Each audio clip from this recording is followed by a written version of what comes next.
Bulldog fans, excited to introduce you to our new friends at Vincero. Very excited about this, too. I mean, this is a company that does a great job pumping out the Vincero Collective.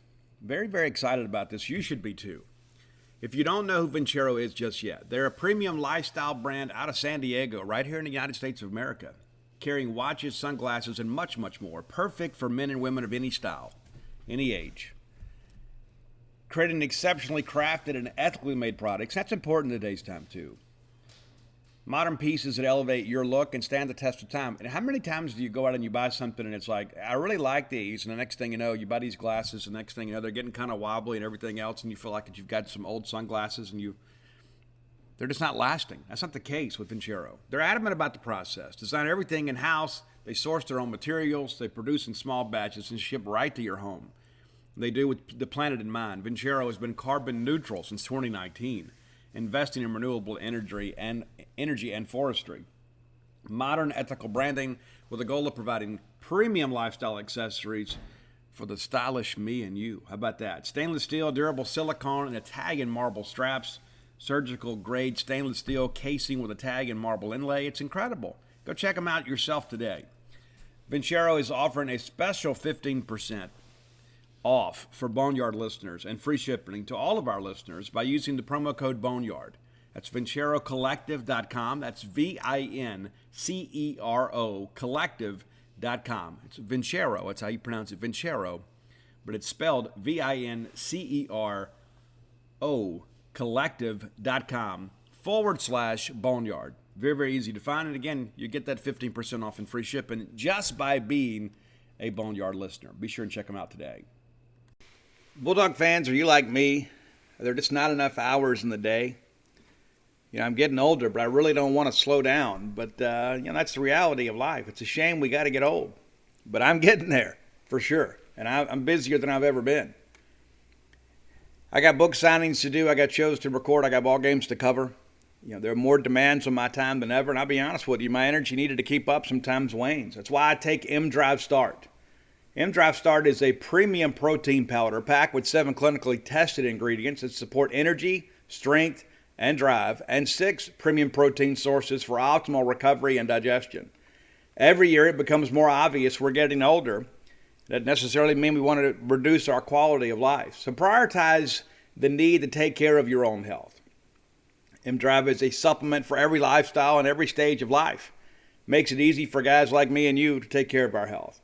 You get M-Drive Start at mdriveformen.com. That's mdriveformen.com. And use coupon code Boneyard for 10% off your first order of M-Drive. You get free shipping and a 60-day money-back guarantee. Again, that's M-Drive Start at mdriveformen.com. Promo code Boneyard. Welcome to the Boneyard with Steve Robertson. As always, I am your good friend and host, Steve Robertson. And hello, friends. Hope that you're having a great week wherever you are. It is a rivalry week in college baseball for us.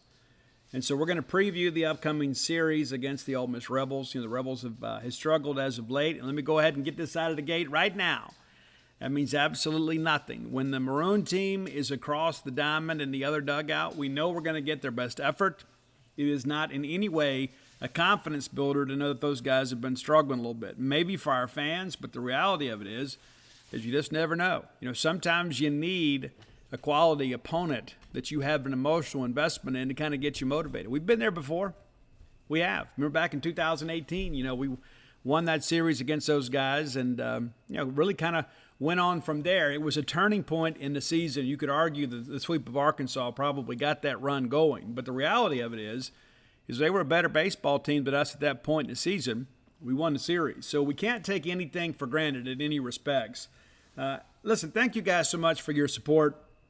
I get messages all the time from you guys, and I appreciate them. I do my best to respond to all of them. Sometimes life gets busy, and I can't always get back with you. But it's not in any way intended in any disrespect.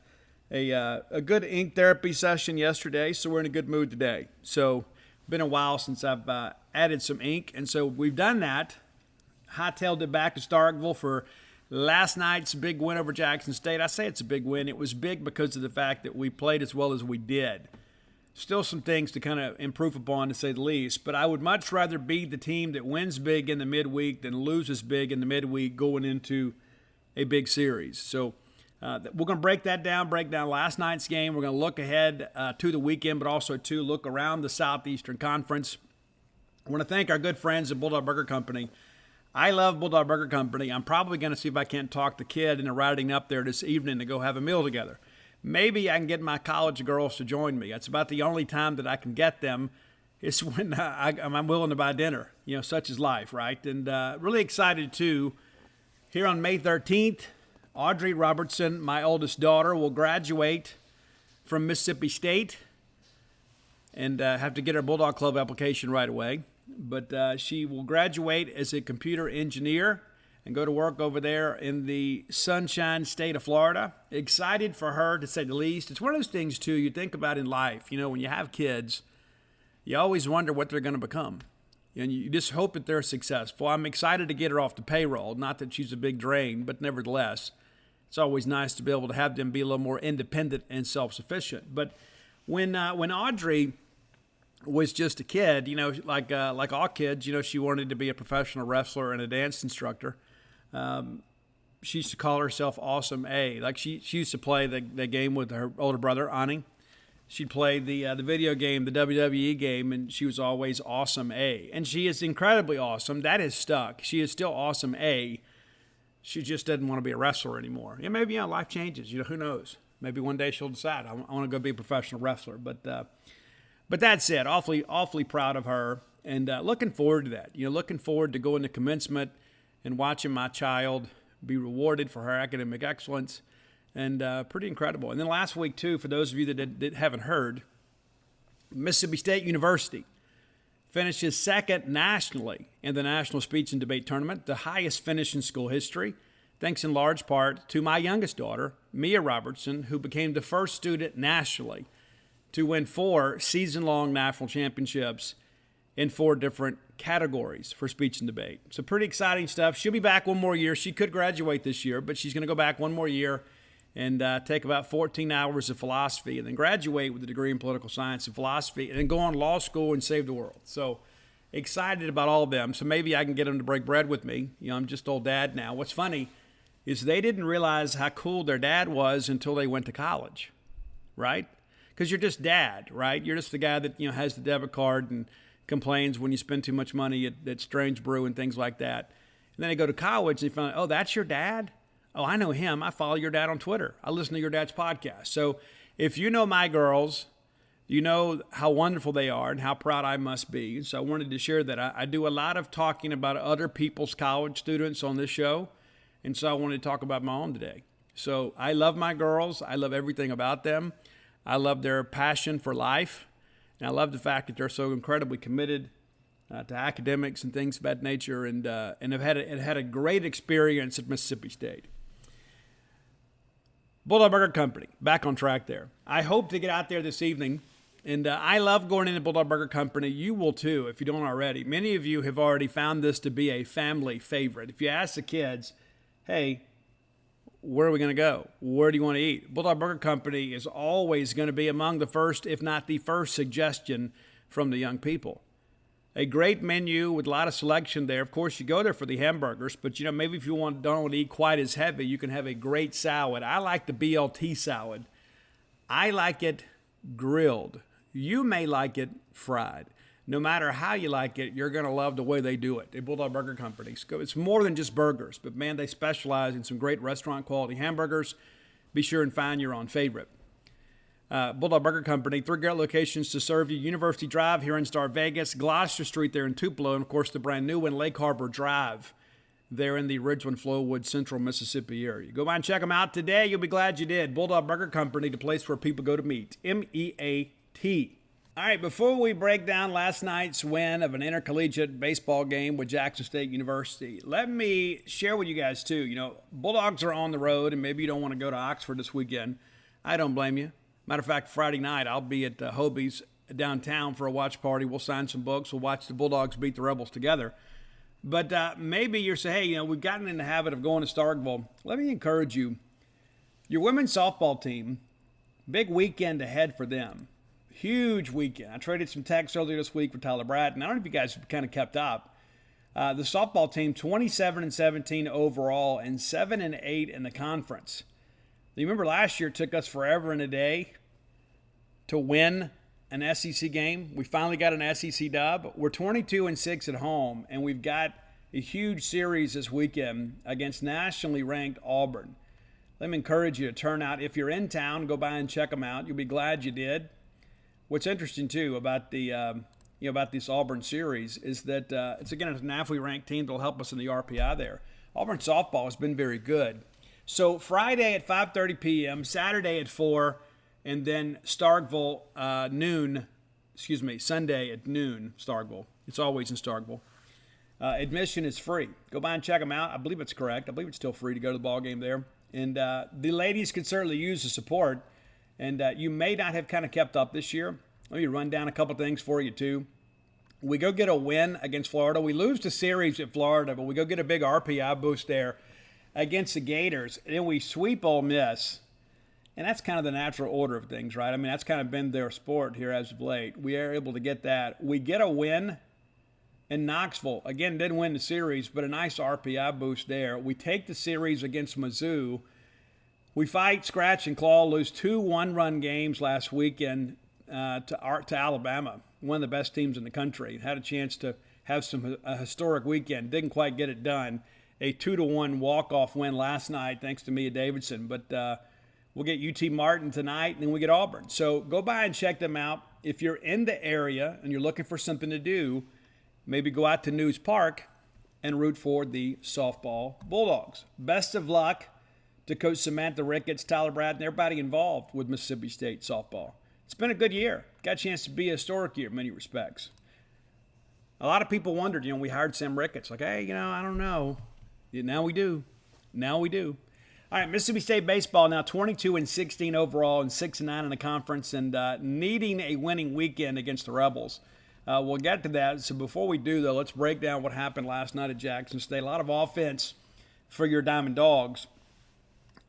And didn't really pitch a lot of guys that have seen some action here as of late. Some guys kind of got an opportunity to go out there and pitch. And we limit Jackson State to 2 runs on 3 hits. And considering that we weren't, pitching, frontline pitching, that's pretty remarkable. And listen, Jackson State, not the team they were a year ago, but the 18-19. But anytime you go play a Division I team and hold them at 3 hits, especially in a midweek game, you've done a pretty good job pitching. All right, so let's run it down here. So Jack Walker gets a start for the Bulldogs. It starts out really good. We get back-to-back ground outs. Melton grounds out, Rhodes grounds out, and you think, okay, let's get out of here quick, get in the inning with a 1-2-3. Well, we have a lengthy at-bat there, walk. Another lengthy at-bat, walk. So we couldn't finish hitters, so all of a sudden you start thinking we're in trouble. And then we get a ground ball and we get out of it. So 3 ground balls in the inning, 2 walks, kind of pitch around the trouble there. And Jack's a guy that hadn't pitched since we played at Arkansas and had a really good outing against Arkansas. He said he's really struggled at times to throw his breaking ball for a strike, and when you can't do that, you can't keep people off your fastball. Being able to land your breaking ball for a strike is kind of the keys to the kingdom. Pretty simple. He did a better job of that last night. Bottom of first, Yeager flies out to right. Cam James and hits a tank to left field on a 2-0 count. Gives State a 1-0 lead. Hancock flies out to left. And then Aaron Downs, who was the designated hitter last night, in place of Logan Tanner, giving Logan a day off. We've got a pretty busy stretch here. Probably good to keep him fresh. But Aaron's a guy, too, we expect some big things from. It's a young nucleus of this team. There are some young players. Your Cade Smith, Hunter Hines, Aaron Downs. Those guys are going to be kind of the heroes of the future. All right, top of second. Walker back out on the hill. We get a fly out to center from Atterbury. We get Evans singles, one of their few hits. Then there is a fielder's choice, unable to turn it up a play with that speed coming down the line there with Rodriguez. The Gomez then walks, and we get a line out to second base. So again, 2 runners on for Jackson State. We're able to kind of evade any traffic there around third and home. So no runs, just the 1 hit. So bottom of second, State goes to work here and really in many respects puts the game out of play right here already. I mean, at this point, we kind of know who's going to win. Hunter Hines with a double of the first pitch that he sees in the right center. Good to kind of get him going. especially one of these Mississippi guys right before we get ready to play Ole Miss, right? Then Slade Alford singles to the right side. Hines goes to third. So again, this young nucleus of guys, right? Kellen Clark then walks to load the bases, and you think, okay, we're fixing to blow it open right here. Brad Cumbus, with a fly out to center field, just missed the grand slam there. I mean, just kind of mishit it a little bit. But we're able to get an RBI sac fly there. Makes it a 2-0 game. Tanner Leggett with an infield hit chases home another run and make it 3-0. Wild pitch sends both runners up a base. Now you've got, again, 2 in scoring position here. And R.J. Yeager, who had a really nice ball game for the Bulldogs, doubles down the left field line. Leggett and Clark both score to make it 5-0. Cam James flies out down the left field line, hit it pretty well. Just not quite as well as the one before we went for a home run. Yeager then takes third on a balk, and Luke Hancock walks. And the final pitch, this is a wild sequence here. They believe that it was ball 4, the previous pitch, and then the umpire didn't really make a call there. And in the middle of all of this, there's just some confusion. And so it's like, okay, well, Yeager takes third. Well, then they find out later that they actually had called a balk there. And so we end up getting, the walk here on the wild pitch, and Yeager comes in to score, make it 6-0. They bring in Gonzalez, who is one of their weekend guys, and it seems like we have faced him every year for like a decade. That guy has done a good job for Jackson State. He gets Aaron Downs to strike out looking to end the inning, but it's now a 6-0 ball game after 2 complete. Walker back out for the top of third. Rhodes gives up, singles back up the middle here, and then we do a pretty good job here. We get a pop out to short, and then another lengthy at bat. We can't finish the hitter, and they walk. So now against Ferns at first and second. We roll up a double play ball and get out of it, and that ends Jack Walker's night. Now, not a great night, but the whole point of pitching is to prevent scoring. So he gets through 3 scoreless innings, but has the 4 walks there. Gives up 2 hits, allows 4 walks. Didn't strike out anybody. And so, again, a good open here for him, but not a great night, maybe statistically. Got to find a way to keep those guys off the base. Those walks, those numbers have got to come down. Control is an issue. It's a younger guy. But in these remaining midweek games, I wouldn't be surprised if Walker didn't start all of them. You got 3 midweek games left. Next week you play Ole Miss and Pearl. You've got Samford at Birmingham, and then you've got North Alabama here. Probably see a similar pitching strategy where Walker is the opener, gets you through the order one time, and then you see how things go. All right, bottom of third, State goes 1-2-3. Hunter Hines flies out to right field, Alford walks, and then Kellen Clark grounds into double play, and even that was hit really hard. All right, top of 4, the return of Andrew Walling. He was the guy that, this time last year, I was hearing some chatter that of all the 4 guys that we were worried about with the MLB draft, he was the most likely to come to school because he wanted to be a starter, didn't want to be drafted as a reliever, and he's come here and he has been basically absent. He's pitched just twice, and a big problem with that is he walks a lot of people. Very first guy he faces is Atterbury, walks him. Well, then we get a ground out back to the pitcher. Runner takes second. We do get the run at first, and Rodriguez grounds out to short. We make the play at first. Atterbury goes to third, and then we walk a guy. So now all of a sudden there's runners at first and third with 2 outs, but we get the ground ball there to get the second out.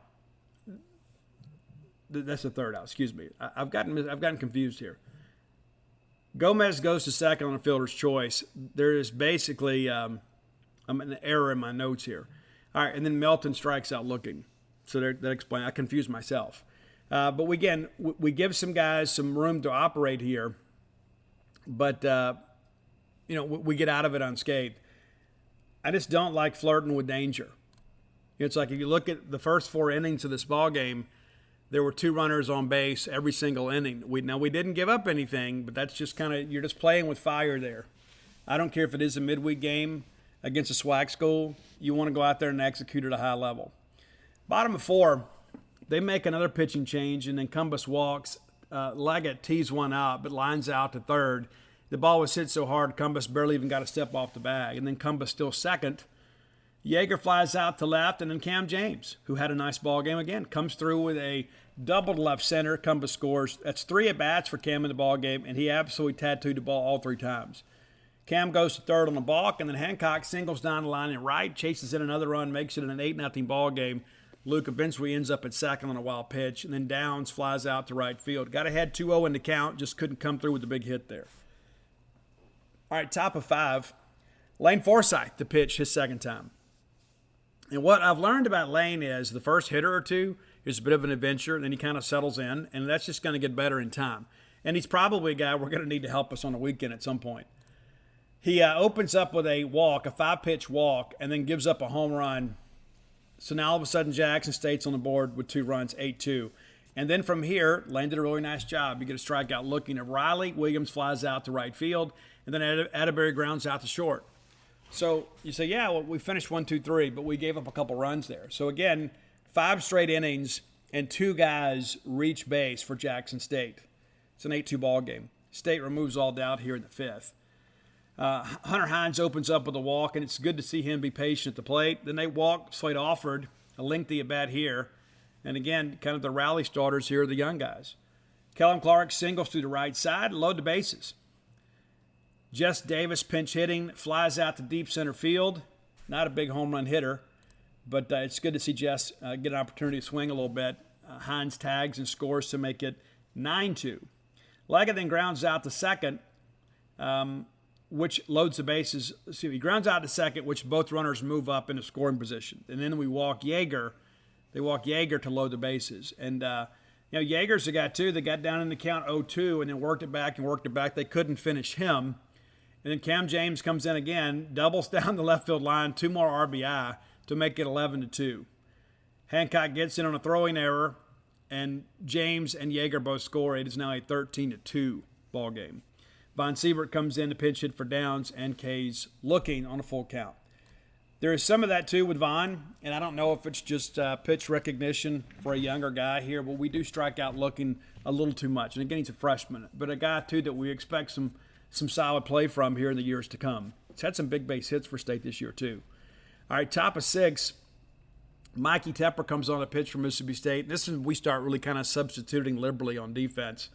You get a line out to Evans, and then we walk Rodriguez, and we get back-to-back punchies on Gomez and Melton. So, again, traffic on the bases, not getting the 1-2-3 inning. And, again, I understand the quality of competition. We got to get out there and be strike throwers. All right, bottom of 6, State continues to tack on here. Hines grounds out to second. Mesh then walks, and Quarter walks, and then Davis walks. Leggett strikes out swinging, so you're thinking, we're going to load the bases and get nothing out of it. RJ's like, no, fam, I got you. Grand slam on the very first pitch. Right off the bat, we knew it was gone. It's just a matter of how far it was going to carry. Makes it a 17-2 ball game. Braylon Skinner comes in and pitch hits for Cam, and then strikes out swinging. So 17-2, and we bring in Fristow to get a little work here.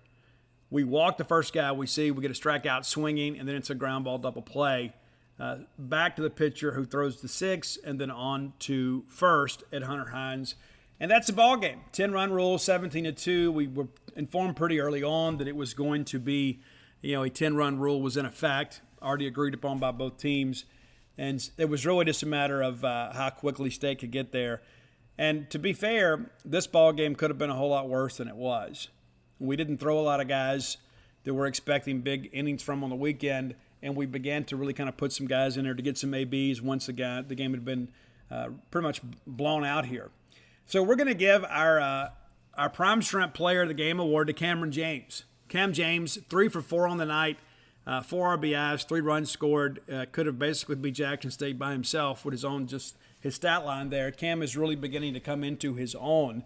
Cameron James, too, that nice home run there. And we talked about his numbers being down, and I asked, he's hitting 336.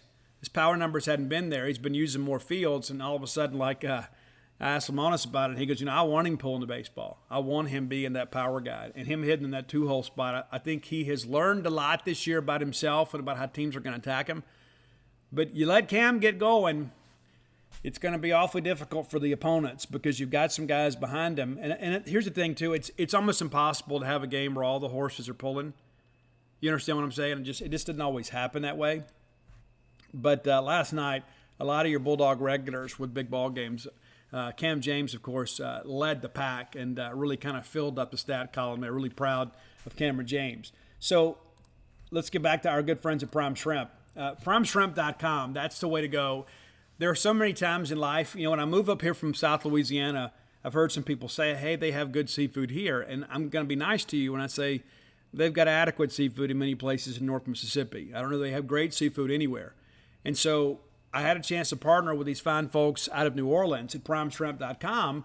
And next thing you know, I'm getting quality shrimp delivered right to my door. It's well packaged. It'll survive the day, even in the Mississippi heat. If it has to sit outside, it's not a big deal. But the best part about it is there is no long-term preparation. A lot of times if you go down to some places and you buy shrimp, you got to peel them, you got to detail them, you got to devein them. There's just a lot of preparation to have high-quality shrimp. Well, these guys have done that work for you. So you boil a pot of water. 10 minutes later, you drop in the shrimp. You just open up that trusty little pouch, those pre-prepared, pre-seasoned shrimp. Let them boil for 10 minutes. Boom, you've got yourself some high-quality shrimp. Whether you're going to serve them over a bed of maybe perhaps fettuccine noodles or even on a salad, PrimeShrimp.com is the way to go. 4 great flavors. I think my favorite one right now is the French Quarter Alfredo. I do like that Louisiana shrimp bowl too. But go check them out today, PrimeShrimp.com, and use promo code Boneyard to save a few bucks on your order. Always money-back guarantee, and orders over 4 pounds ship for free. And trust me, you're going to want to fill the freezer up with these. A lot of positive reviews. You're going to be glad you partnered with PrimeShrimp.com. All right, let's take a quick look at the numbers. We mentioned a couple guys getting multi-hit. As I travel around the Southeast chasing the Bulldogs around, I see it everywhere. Everybody's hiring. America's workforce not back at its full capacity just yet. A lot of businesses out there struggling to find quality employees. Maybe you're one of them. Let me offer some suggestions. Go visit my friends at Indeed. They've got it figured out for you. They can help you. It's a great partnership. You know how it is. If the Bulldogs don't have the right players with the right skills, chances of winning pretty slim. It's the same for you and your business. Maybe you'd like to be able to do more, but you can't. You got staffing concerns that are holding you back. If you're hiring, you need Indeed, because Indeed is the hiring partner where you can attract, interview, and hire all in one place. Indeed is the only job site where you're guaranteed to find quality applicants that meet your must-have job requirements, or else you don't pay. Instead of spending hours on multiple job sites hoping to find candidates that may work out, get some ones that you know will with the right skills. That you need one powerful hiring partner that can help you get that done. Indeed partners with you on every step of the hiring process. Find great talent through time-saving tools like the Indeed Instant Match, assessments, and virtual interviews. With Instant Match, as soon as you sponsor a post, you get a short list of quality candidates with resumes on Indeed that match your job description, and you can invite them to apply for your position right away. Plus, you only pay for the quality applications that meet your must-have requirements. Here's the deal, too. We're going to save you a little money, too. If you're a business out there that's trying to make some things happen, and you say, you know what, Steve, I've never used a company like this, allow me to give you some incentive. How about $75 credit with Indeed? Start hiring right now with that $75 credit to upgrade your job post at Indeed.com/Boneyard. That offer is only good through the end of the month. It expires April 30th. That's Indeed.com/Boneyard to claim your $75 credit before April 30th. Terms and conditions may apply. You need to hire. You need Indeed. There's no doubt about it. Hey, what's up, Boneyard family? Do you remember game night? Remember how much fun that was? You stay up late with your friends, your family, play some late night poker, some things like that. Maybe you can't do that anymore. Maybe because you guys are somewhat separated. Maybe your college friends or your military buddies or perhaps the ladies from girls' night have moved out of state. How about reconnecting with our friends from Poker Chill? You download the Poker Chill app. It's very easy to do. It's got built-in video chat, so it's not just some virtual game. You're able to kind of communicate and see your friends. So when you take the pot, you can see the shock on their face. You can host private poker games, no Zoom or computer necessary. You can video chat right on your phone or tablet. A perfect way to hang out remotely with your friends or family. It's as fun and real as live poker, but it's from your phone, so you can do it from the convenience of your own home. Easy, just 3 taps to set this whole thing up. Perfect for both beginners and advanced players. Download now for iPhone and iPad. Get started by downloading the Poker Chill app, and here's the deal. We're going to help you get 5 hours free, completely free, by using promo code Boneyard when you download the Poker Chill app. Check it out today. Game's R.J. Yeager, a 2-for-4 night with 6 ribbies, 6 ribeye steaks for R.J. We've talked a little bit about this. It's like people say, well, do we think we want to flip Cam and R.J.? No. We have struggled all year to find a consistent leadoff hitter. We finally have that. And then you've got the guy behind him with the highest batting average on the team. Okay, we've got that figured out. Let's just kind of leave that as it is. And I know everybody's like, all baseball people, I mean, we wouldn't be baseball nerds if we weren't always coming up with, lineup alternatives. But I think this lineup is really beginning to settle. And now that we have a very formidable 1-2 punch at the top of this order, let's just kind of leave it where it is. Luke Hancock, 1 for 3 on the night with an RBI. Aaron Downs went hitless on the night. Not worried about him at all. I think he is going to be a star for us. You look at him, he just looks like a ball player. And got that big bunt down the other day, too, against Auburn. Hunter Hines, a 1 for 3 night, scores a pair of runs, though. Got on courtesy of a walk as well. Slade Alford, just a 1 for 1, but worked a couple of walks there and scored a couple runs. And how important is it? Hunter Hines in the 5 spot, Slade Alford in the 6. Because now all of a sudden you start getting these guys on. Well, it gives Kellum Clark and Brad Cumbus an opportunity to drive runs in. So I like it. I like the way that this lineup is beginning to function. Kellum Clark 1 for 2 on the night, also too with a walk, but a hit and a couple runs scored. Brad Cumbus goes 0 for 0 on the night, scores the 1 run and has an RBI, got on courtesy of a walk. Tanner Leggett 1 for 4 on the night. Had an RBI to his credit and just 1 strikeout. And Bulldogs did a good job last night of not really swinging at bad pitches. And it's hard to – they start with a soft toss and lefty. We've been through this before in these midweek games. But despite the fact that you had so many guys go to play, you only had 5 strikeouts. And we only left 3 on base. Very efficient in what we did. I thought we kind of maximized the majority of our offensive opportunities last night. Feel really good about kind of where the offense is right now. Jack Walker, 3 innings pitched, 2 hits, 4 walks, no Ks, no runs allowed. 5 ground outs, and I think that's big too. Of the 10 guys, I guess technically it's 9 guys, the 9 guys that he got out, 5 of them were ground outs. And that's when things are going good. Things are going good, when you're getting ground outs, getting soft contact. So, good effort. Andrew Walling, 1 inning pitched, 2 walks, the 1 K. We got it, again, control is the issue with kind of both of these guys. Lane Forsythe has a tendency early in his appearances to lead the ball up, and he has given up two home runs. Give up the solo shot in his first appearance and a 2-run shot here. And just go ahead and prepare. At some point, we're going to need Lane to get outs for us on a weekend. Mikey Tepper, really nice inning for him with the 1 blemish being the 1 walk there. Works 1 inning, no hits, no runs, the 1 walk, 2 Ks, very efficient, just 13 pitches for him. Jackson Fristow, he goes out there, and you've got to get him right. I mean, we're going to need Jackson Fristow. We know the guy has talent. We absolutely know that he does. And a lot of people really pulling for Jackson Fristow, for sure.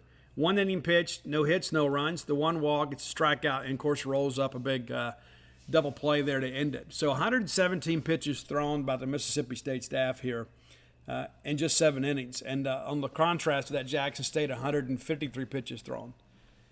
They allowed 10 hits, 17 runs, 15 of them earned. They walked 10, and Bulldogs struck out just 5 times.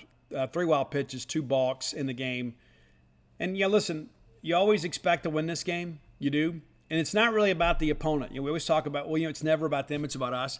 It's about us. It's about us kind of selling the lineup, selling the defense, and then, 2, getting through the midweek game with a victory without having to go use a weekend arm. Extremely important. So, again, we take care of business. If we had won that game 8-3, we'd feel good about the win. You win that ball game 17-2, you feel even better about the win. Save 1 pitch up, it's a shutout ball game. But when you're pitching a lot of the guys that we are in the midweek, you're going to have some of that. You're going to have some walks. You're going to have some balls that get lit up in the zone. The difference is you expect a team like Mississippi State to score more than enough runs not to have to worry with all that. And we didn't. So now it'll be a good day at practice. We'll get on the bus. We'll go over to Oxford, and we'll get ready to take on the arch rivals. We'll talk about them a little bit later in the show. But now let's talk about today's top 10 list. Brought to you by closewithblair.com. That's CLOSE with Blair, BLAIR.com, closewithblair.com. Blair can get your lawn closed. If nobody else can, chances are Blair can. Yeah, there are some unfortunates that are just in a really bad situation. But here's the deal. There are a lot of people that thought they were a hopeless case, and Blair was able to help them. That's what you get when you work with a mortgage professional. There's a lot of people out there in the lending business that want your business. But not everybody knows the nuance of the game, is able to go talk to that underwriter and kind of plead your case for you. You need an advocate. You need a mortgage professional like Blair Chandler. And here's the deal, too. If you're looking to refinance your home, Blair's your guy. A lot of people ran up credit card debt. Blair tells me about 35% of people are basically living paycheck to paycheck now because they have overextended themselves with credit card. So rather than keep making the minimum payment and kind of prolonging your own misery with all this revolving debt, let's consolidate it down to one manageable monthly payment, and you can do that by using the equity in your home.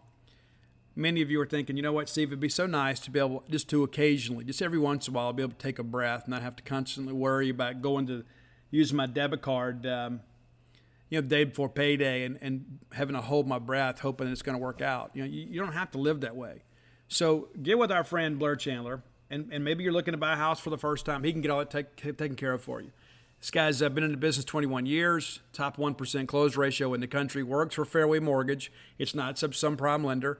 This is a company that's been in business forever and a day, recently voted number 1 in customer satisfaction. Reach out to Blair at 601-500-2344. Again, 601-500-2344. And maybe you thought, you hadn't thought about refinancing. Maybe you're just so caught up in the grind. You think, well, this is just kind of my life now. It doesn't have to be. Improve the quality of your life and maybe put some money in your savings. Find a way to maybe improve the quality of your life by getting your equity to work for you. Again, that's closewithblair.com. All right. I am not a big fan of the Grammys. I used to be. I don't know if you know, the Grammys were actually named after the gramophone. They were the Gramophone Awards, and they became the Grammys. And it's kind of become a bit of a fraud here in recent years. They don't recognize the rock categories on the air, which I think is a complete joke. So we're going to do some of that today.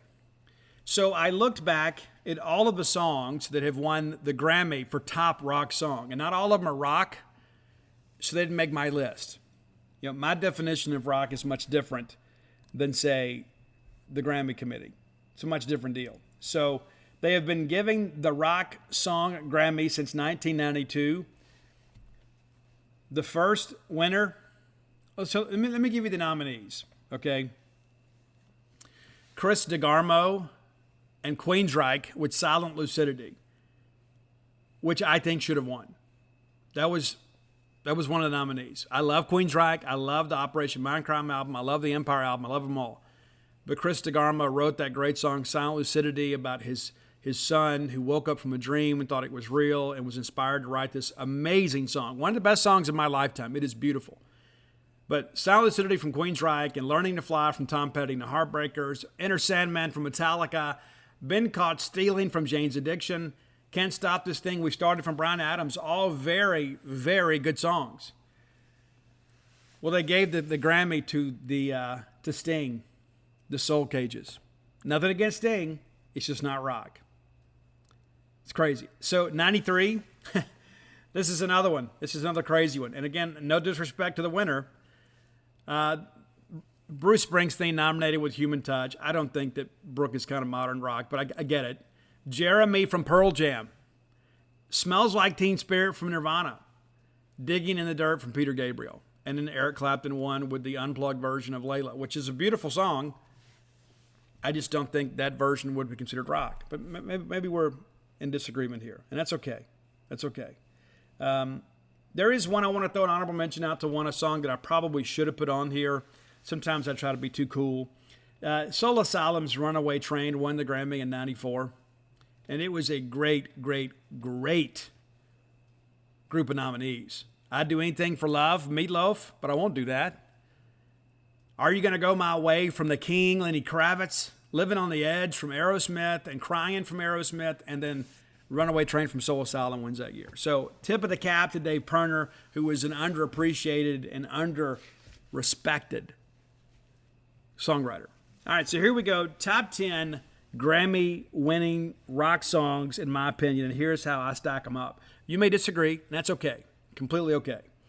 All right, so number 10 for me is from 1998. Let's take a quick look at the nominees that year. It was The Difference from the Wallflowers, Crash Into Me from Dave Matthews Band, Meredith Brooks, the B Word song, which is incredible. My pick for this, if I was picking, would have been Criminal from Fiona Apple. I love her. I love that song. But the winner that year is your number 10 song. It's One Headlight from the Wallflowers. And how about the Wallflowers and Jacob Dylan having 2 Grammy-nominated songs in the same year? Pretty incredible. Number 9 for me is the 1999 winner. This year, it's kind of a weird time in music. Music was really beginning to kind of transition here. So here are your nominees.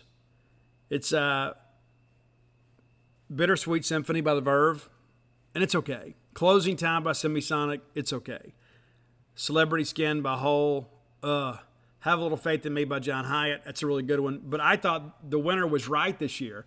And I'm not a big Alanis Morissette fan, but I went with this one. It's Uninvited. Uninvited from Alanis Morissette. That's your number 9 song today. Number 8, going back to 2002. Again, music is a little bit in transition here. So U2 had 2 songs nominated, Walk On and Elevation, neither one. Yellow by Coldplay also nominated, and that was probably the popular pick. Aerosmith nominated for Jaded. The winner is Drops of Jupiter from Train. I know it's not the hard rock you expect from me, but I feel that's probably a really good song. So that's your number 8 song, Drops of Jupiter from Train. Number 7. And we're going back in 2020, more recent here. I saw this guy open for the Foo Fighters in the FedEx Forum. I was blown away. I had heard about this guy, watching him play live in the Forum. Incredible. The nominees that year, they expanded the list of nominees this year. History Repeats from Brittany Howard was nominated. Harmony Hall from Vampire Weekend, kind of an underappreciated alt-rock band, really good. Give Yourself a Try, the 1975. The band that I think should have won it was Fear Inoculum from Tool. That's an incredible song on album. It's so good to have those guys back. But the winner was This Land from Gary Clark Jr. Gary Clark Jr., a modern-day blues man. Absolutely love Gary's style. All right, number 6, 2015, your 2015 winner.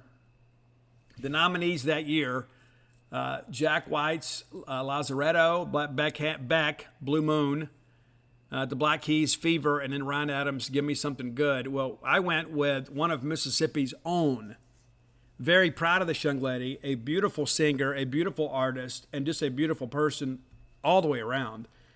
From the group Paramore, it's Meridian, Mississippi's own Haley Williams. Ain't it fun? I dig Paramore. I think Haley Williams is phenomenal, and I don't know why she's not an absolute superstar. She is an incredible vocalist. So if you know her, hit me up. I'd love to meet her. Number 5, going back to 2004, and this is a song that we actually play at Duty Noble Field.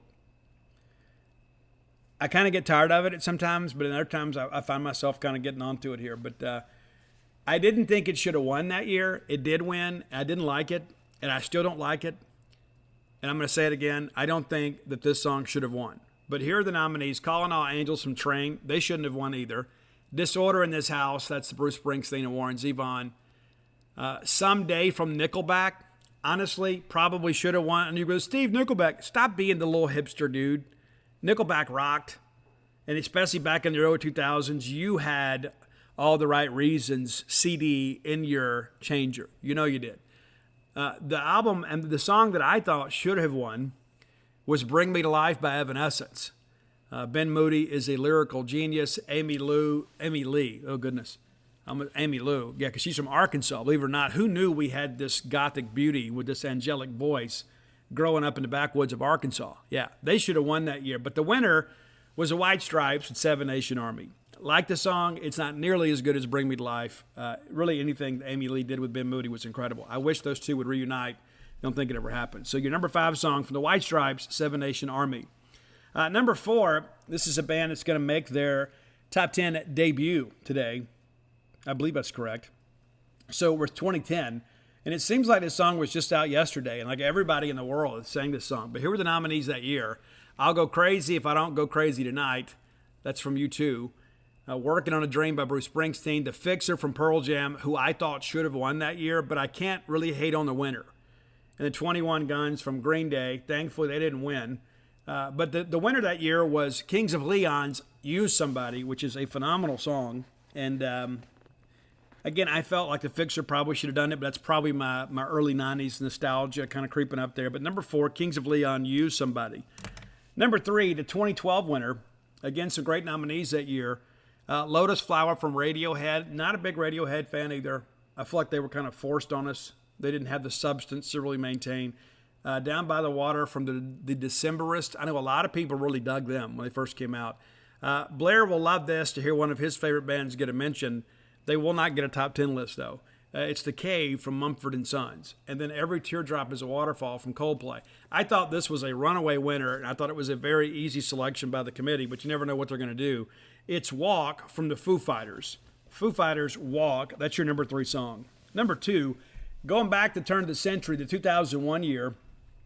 And again, this was a great year in music. Music was in transition, and sometimes we forget. We had all these weird bands kind of rising to prominence, and we just didn't know. This year's nominees for Best Rock Song with the Grammys, absolutely aces. I could have gotten behind any of these songs winning, and maybe we should do a 2001 top 10 list one day. But it's Californication from Red Hot Chili Peppers, phenomenal. Bent by Matchbox 20, which is probably my favorite Matchbox 20 song. The song Again by Lenny Kravitz, an incredible song, an incredible video. And then Kryptonite from Mississippi's own Three Doors Down. Could you not have been happy with any of those? Well, it's Creed that won that year with Arms Wide Open, which is a beautiful song that Scott Stapp and Mark Tremonti wrote. And that's when Creed kind of ruled the world too.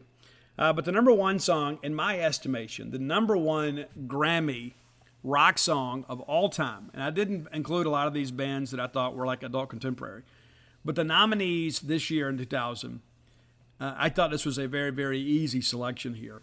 It's The Promise from Bruce Springsteen, Room at the Top from Tom Petty and the Heartbreakers, Special from Garbage, Angels Would Fall with Melissa Etheridge, and it's kind of like these. It's an incredible accomplishment to be nominated because in my mind there was no doubt who was going to win. And it's the Red Hot Chili Peppers with Scar Tissue, the number 1 rock Grammy song of all time. So, but the number 1 Grammy award-winning rock song of all time is Scar Tissue from the Red Hot Chili Peppers. You may disagree. That's fine. You can start your own show and have your own list. But that's my top 10 list, and your list would likely be wrong.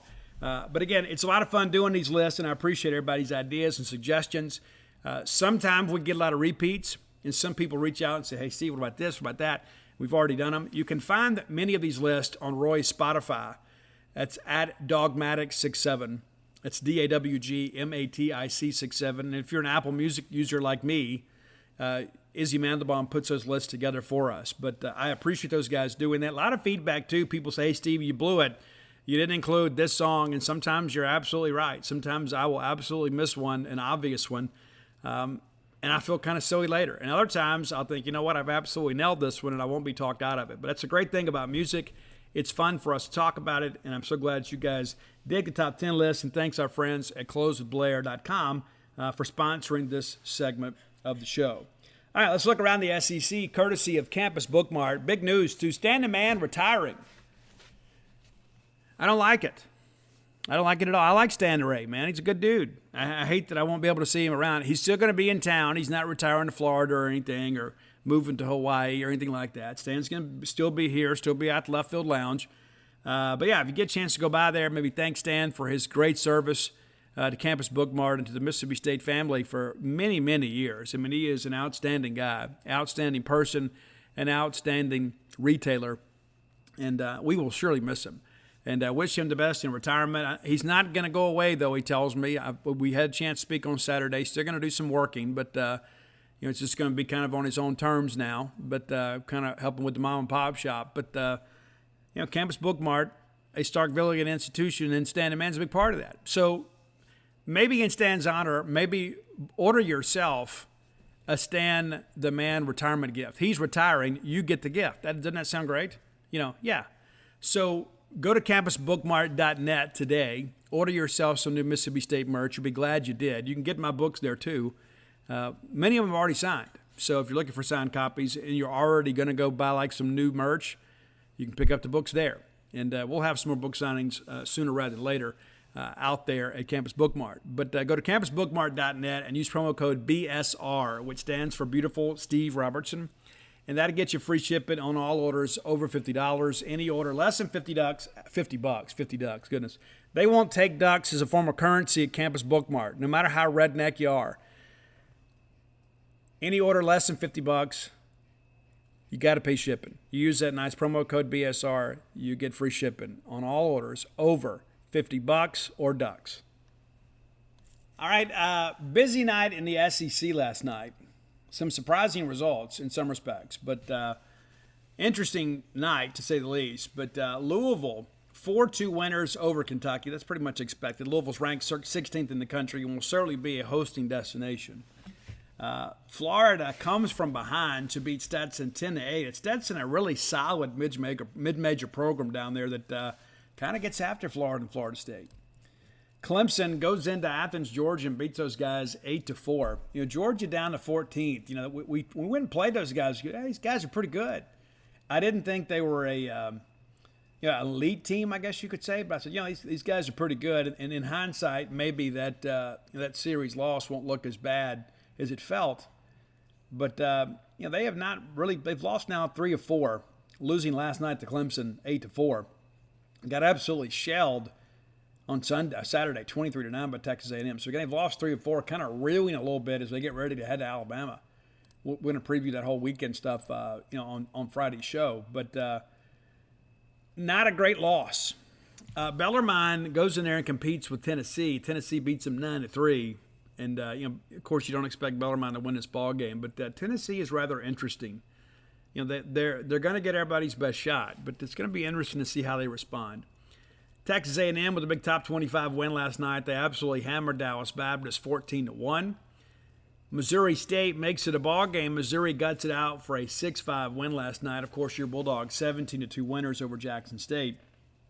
Vanderbilt 7-0 winners over Tennessee Tech. And, of course, Tech beat Tennessee last week. And even though it was a wooden bad game, Tim Corbin's like, hey, you guys kind of let your guard down at your own demise here because these guys beat Tennessee last week, so they're not going to be scared of you. Auburn really struggled with Alabama State last night. And, we've been there before sometimes, too. You get in the midweek game and you don't get the big lead early, and the next thing you know, you're having to kind of scratch this thing out. Guys, it was a 3-2 ball game in the 5th inning, and then Alabama State puts up 4 runs in the 6th. It is then a 5-4 ball game after 6.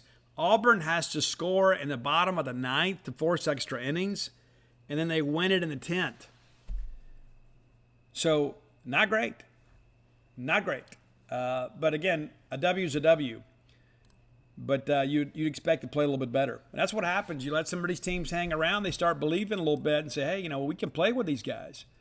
And then in the back of mind, you're thinking, look, can we get out of here with a win? These guys can play with us. UAB goes into Tuscaloosa. Told you guys last week we beat UAB. That was a quality win for us. I know they're still kind of middle of the pack in Coosa. Casey Dunn's going to have that team playing well. They're going to be a couple years from now. We play those guys in the midweek. We're going to be kind of sweating it out like Auburn did Alabama State, and that's in no way a slight to Alabama State, but it's going to be one of these games you're going to have to scratch and claw to win.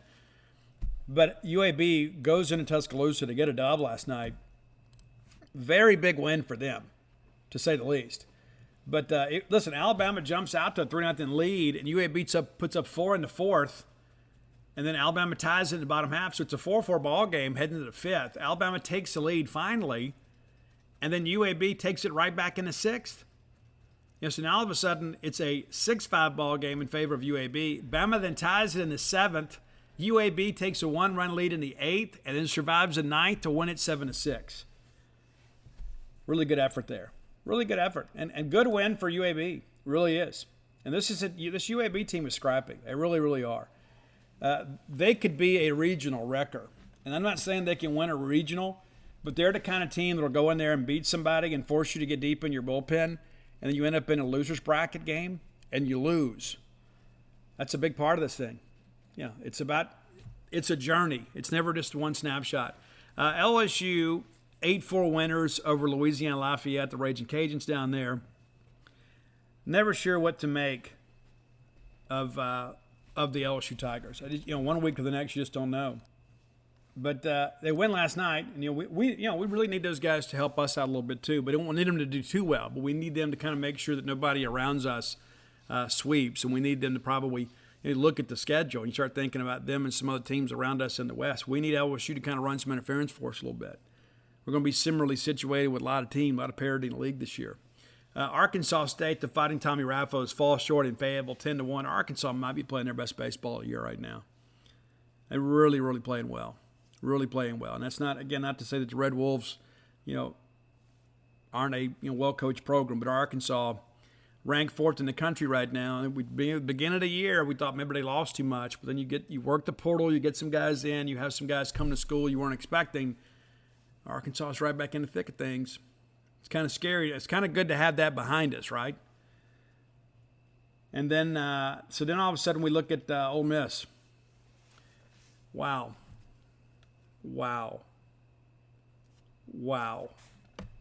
13-3 losers to SEMO. Now, you never want to lose this game, but it's not like this is Wesley College, okay? SEMO, team that made a regional last year, returned a lot of guys, and they jumped on Ole Miss last night and never let them up, and Ole Miss had to throw a bunch of arms. But rest assured, nobody pitched long enough to hurt themselves.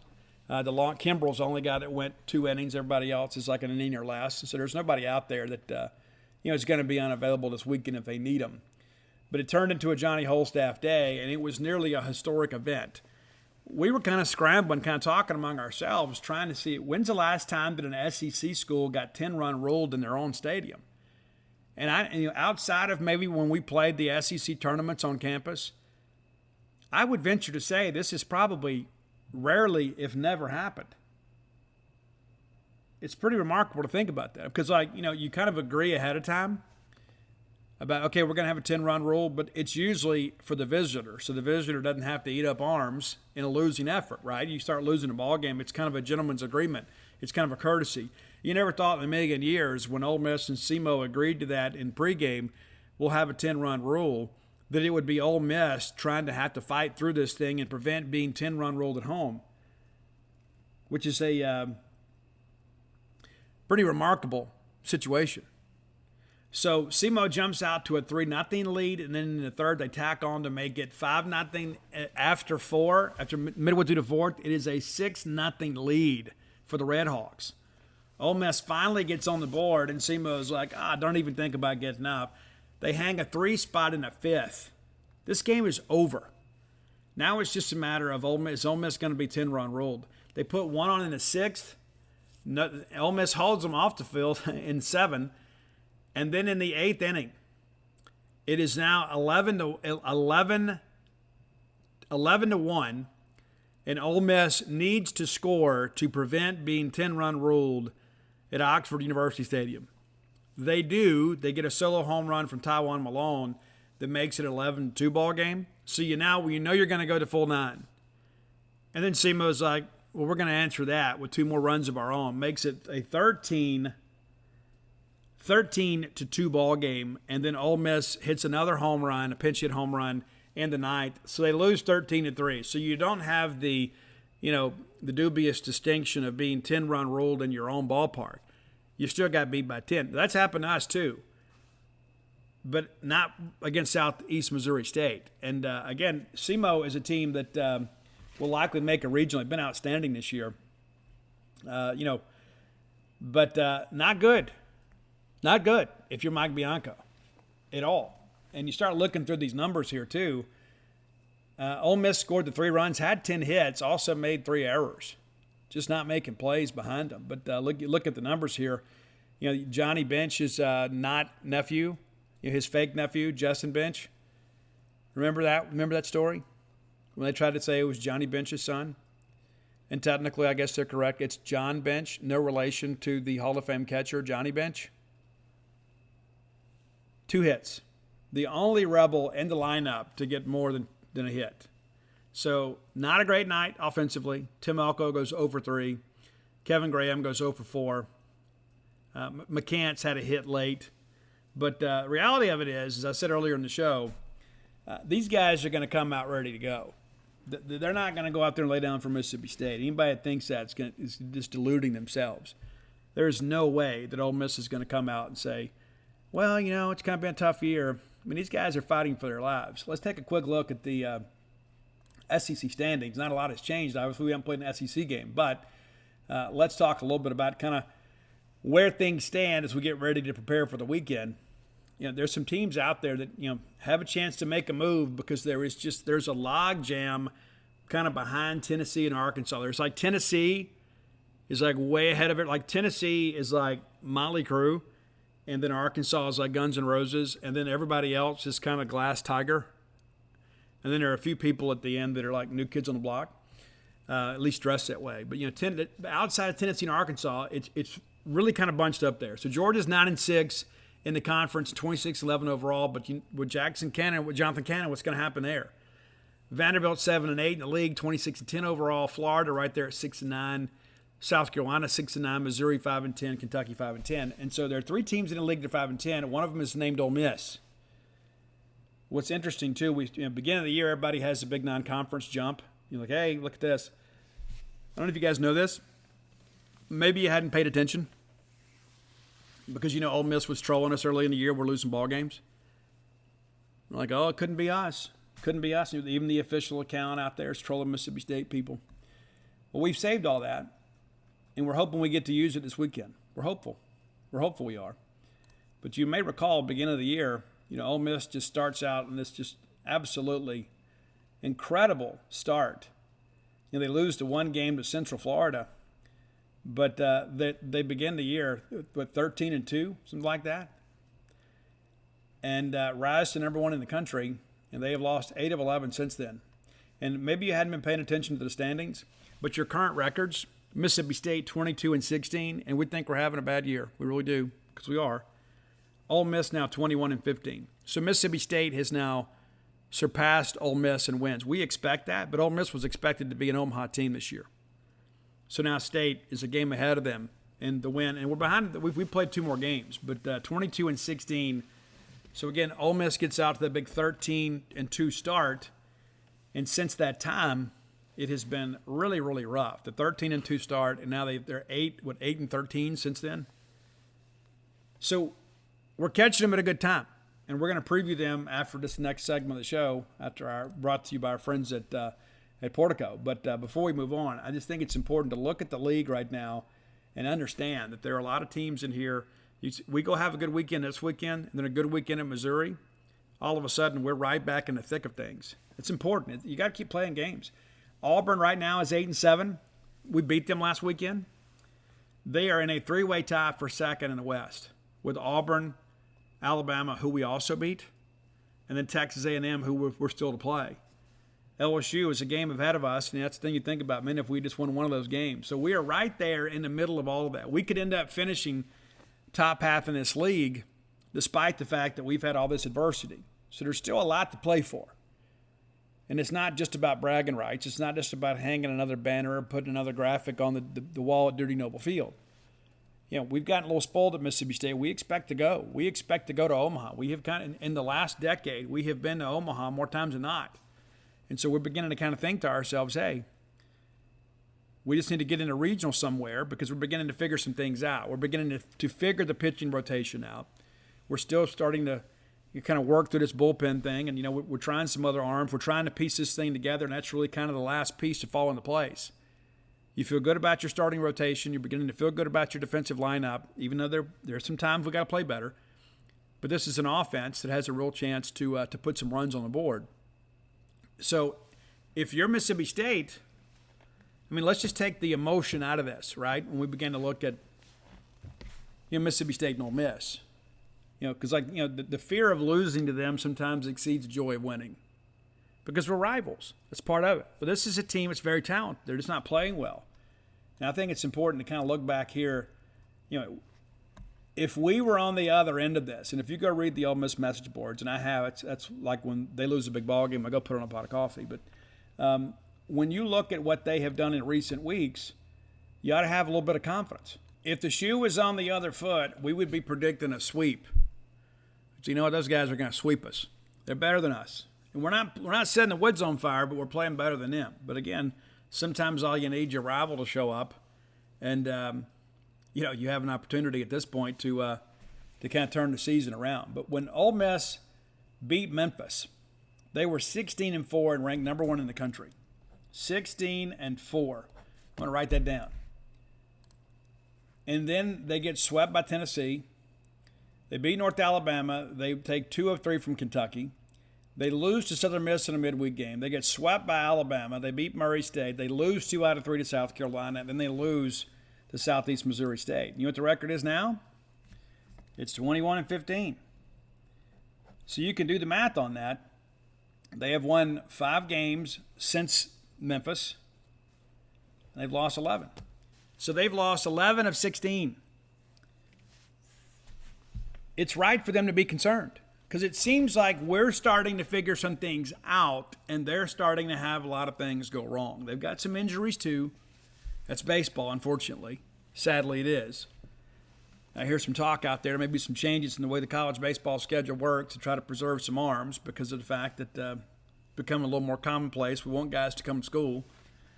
A lot of innings you got to cover, man. But this is an Ole Miss team that is not playing exceptionally well. They know it. We know it.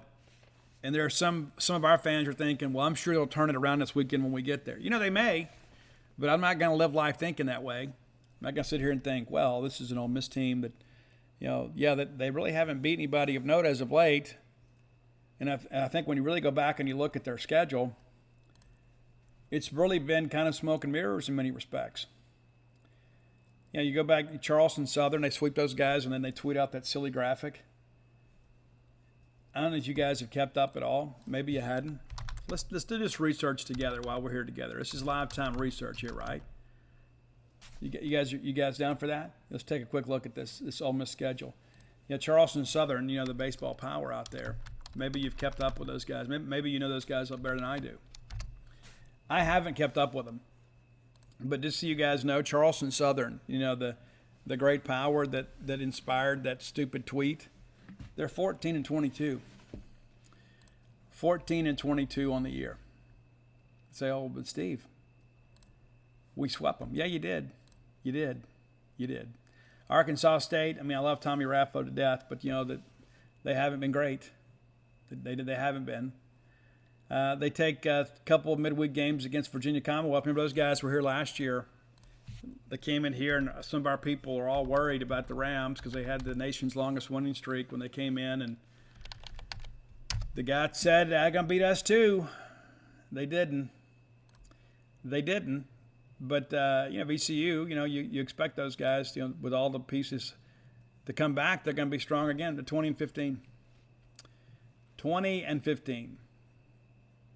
5-4 in their conference. Not great. Central Florida, that's a solid mid-major program. Oral Roberts had won a game against Ole Miss, and then you get into conference play. And so my point is that, there was a lot of false confidence and a lot of false bravado that was kind of involved in all of this early scheduling stuff. It's like, hey, well, let's go schedule these guys, and, we'll put up some numbers and, get some confidence and kind of get everybody rolling. And listen, I don't blame Mike Bianco for, especially when you've got some pitching issues. Let's get some guys some innings. Let's get them some winnable games to get them some conference before we get into league play. I get it. But the perception of this Ole Miss team was completely wrong. And that's one of the things I said in the beginning. I really felt like Ole Miss would be better than they are today. I'd love to sit here and tell you that I told you so. I did say I didn't get all the Ole Miss hype because they didn't have any pitching. But I did think that they were good enough offensively that once they got into Sunday games and everybody else kind of ran out of pitching, that they would be able to take full advantage. They have not been able to do that. In case you hadn't paid attention, they are really, really struggling on Sundays. Have lost 3 of the last 4 Sundays. So game 3, that's a game I think you look at and you say, you know what, we got to find a way to win that game. We got Cade Smith going that day, so we got to have a little confidence. But this is, again, we're going to preview Ole Miss here in the final segment of the show. But I think when you look at where they are and kind of where things are trending, I think if you're Mississippi State, you got to have a little confidence. You got to go over there and bring your best effort, but at the same time, too, I don't think there's anything to be scared of. All right, let's take a more in-depth look at the Ole Miss Rebels. This segment of the show brought to you by Portico. My friend Brooks Bryant, he's another guy that knows about beating Ole Miss. Kind of made a habit of it, didn't we, Brooks? Bulldogs have always been good at baseball. And there was a time there, when they had a little bit of a window, and then we got serious about baseball again, and that ended. And so what you're seeing now is kind of the rightful order of things. Brooks Bryan, part of a couple of Omaha teams, and now part of a great group that's bringing this wonderful residential development to the greater Starkville area, Portico. I've shared with you guys before, if I was moving to Starkville now, it's where I'd move. 1.1 miles away from the Mississippi State campus. If your real estate agent is not talking to you about Portico, you need to ask. Hey, I've heard so many great things about Portico. The newest construction, very conveniently located to all things Bulldog, but close enough to campus for convenience, but far enough away to have a little privacy. You're on the quiet side of campus. You can start with a 2-bedroom, 2-bath home, go up to a 4-bedroom, 4-bath home, and anything in between. The reality of it is because phase 1 is completely sold out, you've already got neighbors there that are enjoying the Portico life. You can have some say in your house plan and picking out your lot in phase 2 right now. That's all under development. Reach out to Brooks. He can put you in touch with the folks that make those decisions for you and kind of get things rolling. The best part about it is I love Starkville. Absolutely love being here. You will love it too. It's not just ball game excitement. It's just good quality of life stuff here. I love being here. I think you will too. A lot of great places to eat. The value system is tremendous here. A lot of great churches around here. A lot of people too that just kind of love being here. And if you're an artsy person, there's artsy people here too. It's kind of whatever you want right here in Starkville, the great city of Starkville. Become a Starkvillian today. Reach out to Brooks. Let me give you Brooks' number. It is 601-416-8075. Again, that's 601-416-8075. Make Portico your next move. Okay, let's take a closer look at the Ole Miss Rebels. And again, we've kind of touched on some of the schedule stuff. I'm not going to spend a lot of time on this, but they open the year with a sweep of Charleston Southern. They get by Arkansas State. It's a 10-run roll game in 5. They take a pair from VCU. Then they get a pair from UL Monroe. Then they finally lose a ball game, to their credit, on the road at Central Florida. They do take 2 of 3 down there. The one loss they had was a 1-0 ball game in 12 innings. Alcorn State, they beat those guys in 7. A lot of shorter games because they were swinging the bats really well early in the year. They get the first 2 from Oral Roberts, the first one, a 16-2 win, and then they have a pair of 7s on Sunday, and then Ole Miss loses the second one. So the game 3 there. Game 3 pitching has been a real adventure for those guys. They take down, Southeastern Louisiana takes them down in Hammond. And that's when people really kind of say, is this Ole Miss team really that good? Is the midweek games really matter? Well, of course they do. You don't think they matter? Keep losing them. Then they go to Auburn, and they win 2 of 3 down there, and it was incredible how this series went. Ole Miss wins game 1 13-6, then loses 19-5, bounces back to win 15-2. We beat Auburn too. I think we look at the schedule. That's probably the one thing we have in common. We have 2 opponents in common at this point in conference play. We beat them both. All right, so after the Auburn series, they beat Memphis 11-8. Then they get swept by Tennessee. It was a surprise to really nobody. I thought Tennessee would take the series 2-1. I didn't expect them to get the sweep they do. And the Sunday pitching actually pretty decent, but they lose the ball game 4-3. Again, not winning game 3s very often. North Alabama, they beat those guys in 7, 20-3. You'd expect that. We have those guys here in a few weeks. They go to Kentucky. Pretty good job here, I guess you could say, but Kentucky could have taken the series. Ole Miss wins the pitching matchup on Friday night, the duel there, 2-1 winners against Kentucky in Lexington. Was really pulling hard for the Wildcats. The Wildcats come back and win 9-2, and then on Sunday, Kentucky runs out of pitching, and Ole Miss wins that game 10-1. They lose a midweek game to Southern Miss, and then they're swept by Alabama, 7-4, 12-10, and again on Sunday, game 3, 7-3.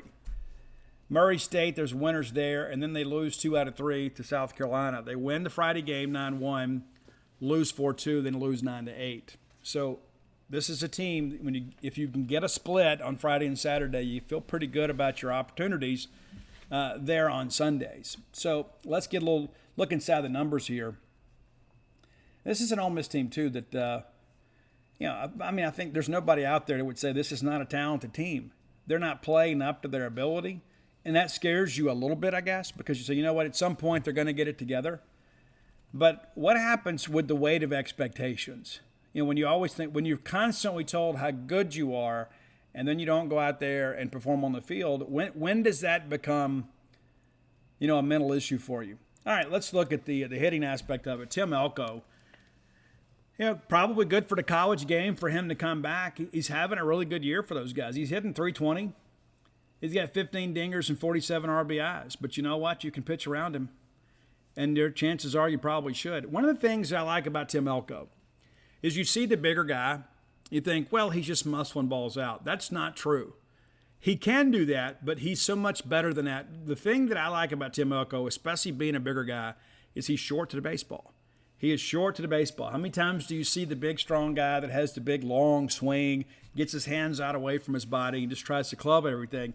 Tim Elko is a professional hitter. He really is. And at his age, you kind of wonder, where he ends up and how quickly they move him through the minors. But this is a guy that can barrel a fastball up. You got to get him swinging on breaking stuff. You got to be able to have good spin rate. You can't get in predictable counts because Elko can make you hurt. And that's the thing, too. When you look at what State did to Sonny DeShar last weekend, we'll have a good game plan. But you got to make sure you don't have people on base in front of him.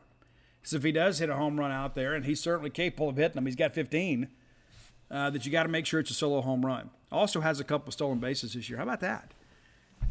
Not a lot of ground in a double plays either with him. A lot of bigger guys, too, try to overswing, and somebody gets a slider under a barrel. But he's also a guy, too, that has some swing and miss. 43 Ks on the year, which is far and away the most on the team. And you expect that with power hitters, right? It's just kind of part of it.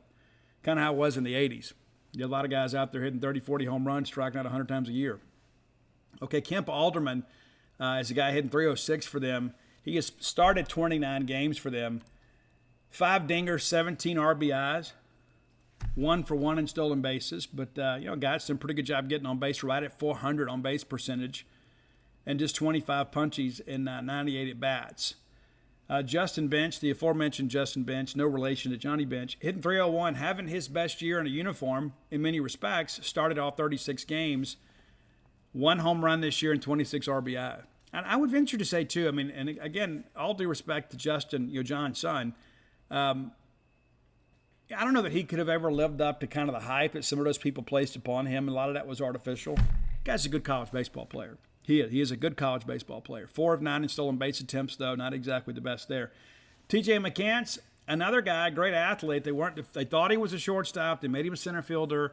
Just couldn't handle, the grind of the SEC infield. But he's a guy that's been okay. I think that he's a guy, too, that is probably projects better as a pro ball player than he does a college guy. I think that he's a guy, he just needs at-bats. He needs to get into the minor league somewhere. Has started all 32 games this year, just 99 at-bats. They've got him down in the order some, just 28 hits on the year, 3 doubles. Does have 5 home runs to his credit. So he is a guy that can hurt you a little bit. You can't get loose and fast with a fastball. He's a good fastball hitter. He's a guy that struggles at times with the off speeds. You got to make him pay for that. 7 of 10 in stolen bases. Jacob Gonzalez, to be honest with you, I think he's Ole Miss's best player, even though I don't think that he is playing up to his potential. This is a guy that has first-round ability. And, sometimes it's a culture thing. Sometimes you have these guys and they get up there and all of a sudden, it's like, hey, you're this, you're that, and whatever. And some guys can't handle all the accolades. But Gonzalez is a guy that can absolutely swing it. I think he's a first-rounder. I don't know that he goes in the first round, but I think whoever gets him gets a first-round talent. Is he a shortstop on the next level? Is he a third baseman? I don't know. But I do think that he's a pro baseball player. There's no doubt about it. He's hitting just .278, though. And that's down a little bit from what expectations were. But 42 runs scored on the year, which is a team high. He is a guy, once he gets on base, he finds a way to get around. And some of that, too, you benefit from hitting in front of Tim Elko. But 35 hits on the year, 8 doubles, which is a second on the team only to Justin Bench, a couple triples, and 11 home runs. So double-digit home run guy there for them. They've hit 51 as a team. 26 of them come from Elko and Gonzalez. 31 RBI on the year for him, too. Again, good player. Really, really good player.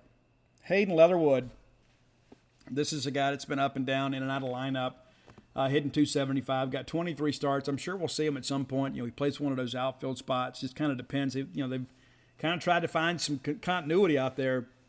22 hits for him, 3 doubles, a triple, and 3 dingers, and just 13 ribbies on the year. Again, a guy last year, there was a lot of talk about him. He just hadn't made the jump that they'd hoped for. Reagan Burford has kind of been an error machine for them. He has just simply not made the plays. He has started some in place of Peyton Chatnier at times. It's just interesting to kind of see this dynamic come together. But he's hitting 270, 100 at-bats on the year, 27 hits, 8 doubles, and 3 home runs, just 19 RBI. But as a guy that hadn't really played exceptionally well defensively. Chatnier, as another guy, too, has played a lot. But he's also missed a handful of games, too. You know, I know that the other day he didn't start. They were trying to give him a chance to kind of rest and watch, put him in a ball game, and he grounds into a big double play out at South Carolina that ultimately that kind of cost them a big inning there. But 122 at-bats was among the team leaders. 26 runs scored, 28 hits, 4 doubles, 2 triples, 5 home runs for him. 26 RBIs. A guy that plays pretty well in their park. But, again, 230. Not what you expected from him. And, again, striking out way too much, 31 Ks, which is second on the team. That's a lot. Hayden Dunhurst, another guy that I think is probably going to be a guy that makes a big league someday. But offensively, he has not been anywhere close to what they need him to be. And he's been banged up. He hurt his shoulder sliding into second on a double at South Carolina. Read Mike Bianco's comments last night. They're going to try to get him ready. Doesn't know if he starts this weekend. Maybe he DHs. Maybe he's a pinch hitter. But he's not 100%. He's one of the best catchers in college baseball. I'm talking about Hayden Dunhurst. He's hitting 222. And he's missed 9 games. And, of course, some of that, too, is, in midweek sometimes you'll play, your backup catcher there. But Dunhurst is a guy, he's got to get it going. And he is a guy that is very, very good at holding runners. It's very difficult to steal bases against him. And now you've got that jammed shoulder you're dealing with. And so, again, he's less than 100%. But, a guy that's hitting about 220, you begin to look at this and say, you know what, maybe he hurt himself by coming back to school. I believe he was draft eligible last year. But 222, and is a catcher at a premium position. I do think that he is a guy that is an early round talent. And you probably could have convinced me last year he could have been a first rounder because of the position that he plays. And, again, very good defensive catcher. And so when you don't have him in there, you're playing a guy that's not nearly as talented back there behind the plate. And, again, 3 home runs, just 15 ribbies for him this year. Taiwan Malone is a guy that hit the big tank last night. He's a guy that has kind of served as a pinch hitter. But, we'll probably see more of him. He's not participating in football practice and spring practice, and so he's appeared in 9 games, all of them as a reserve relief guy. Calvin Harris is a guy that has been a decent guy for him, too.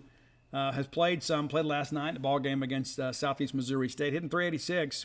But just 15 starts to his credit, 57 at-bats, 22 hits, 4 doubles, a triple, and a home run. Kevin Graham is a guy that has been hurt, and they have finally kind of gotten him back. He had a tough night last night at the plate, but 18 starts for him. But, again, a guy that can hurt you a little bit. 5 home runs for him, too. He's another guy, too. Not an elite defender, but you need his bat in the lineup. Hudson Sapp's a guy that hit a pinch hit home run last night. Ben Van Cleve, a former starter for them, has only started 9 games this year. I'm not exactly sure what's happened there, but the reality of it is that he has not been the guy. He was a strikeout machine last year. Those were one of the things you looked at and felt like he was a guy that was really going to struggle against SEC breaking balls. But this is a team that has walked 168 times. They've walked 141 hitters. But as a team, they're hitting 283. Opponents are only hitting 250 against them. But not probably the offensive numbers that you would hope as a team. You've got a few guys out there, of course, that are standing out with Gonzalez and Elko, and you expect those guys too, but it's the supporting cast, that hadn't really handled their end of things. But, again, a team that is capable of hurting you 61 home runs, which that's not a number to slouch about in any respect. But it's piecing it all together. Piecing it all together has been difficult for them. They're struggling. There is no doubt about it. They are struggling as a team.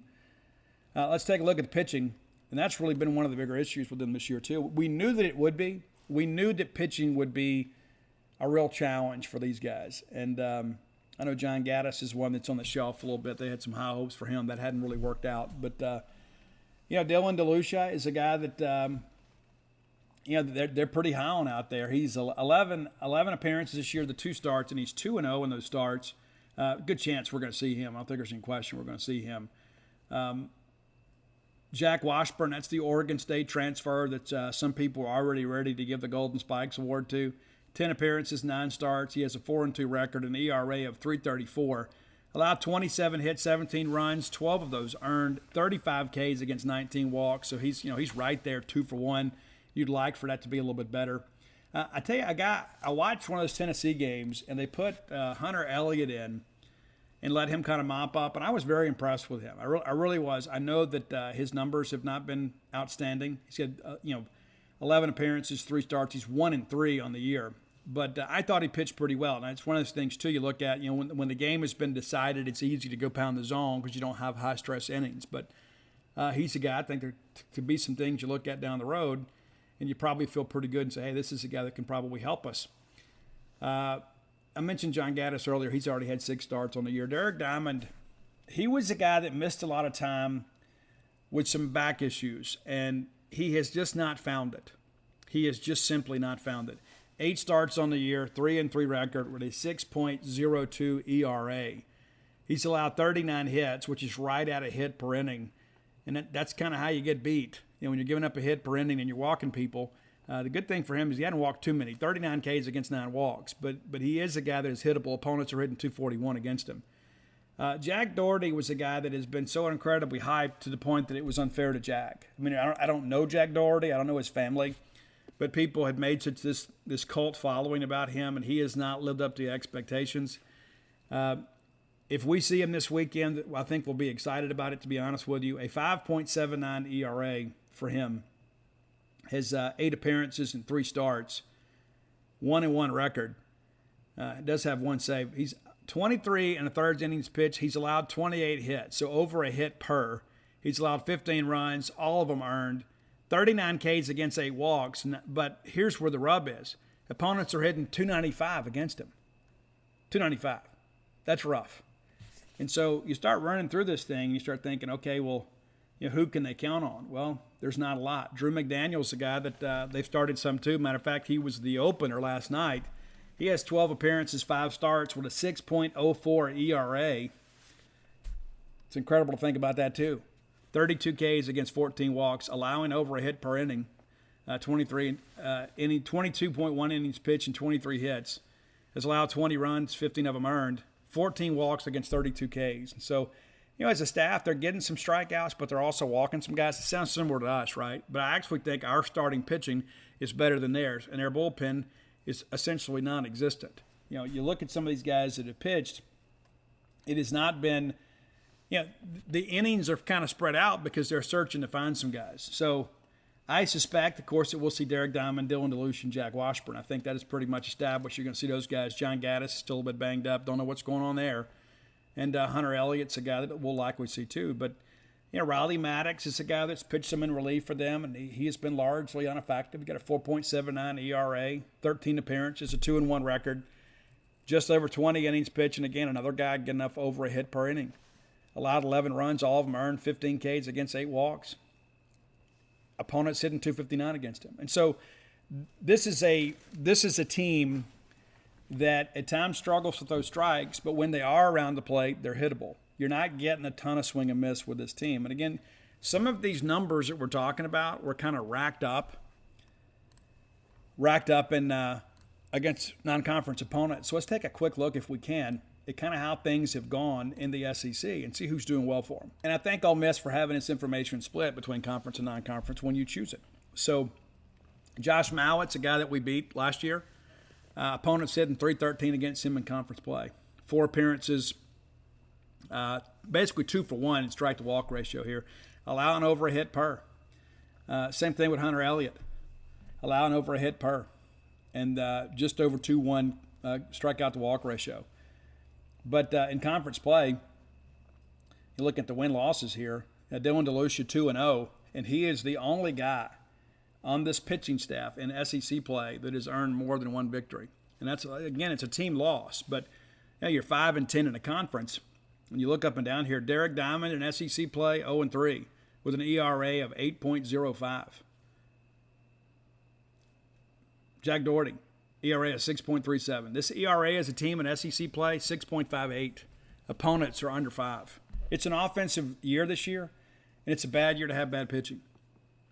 As a staff, we talk about allowing more than a hit per. 154 hits and 132 SEC innings. Rather interesting to say the least. and right at 2 for 1 strikeout to walk ratio. Those numbers are not good numbers. Those are not winning numbers. You know, it's like you look at the record and you say, wow, they're struggling. Then you get inside the numbers here and you realize you're not doing the things it takes to win.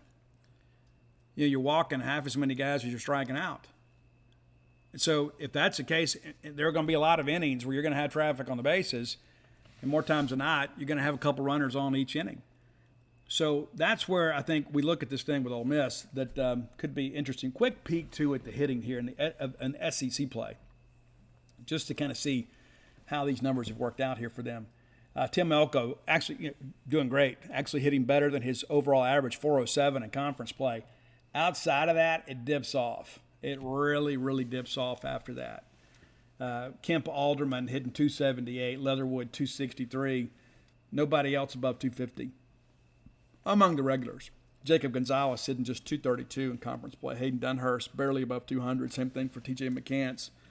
And then Chatnier and Burford both under 200. So not the best of times. Not great. Let's take a look at some fielding stuff here, too, before we get out of here, because that's been a real challenge for those guys, too. You know, we haven't been elite defensively this year either.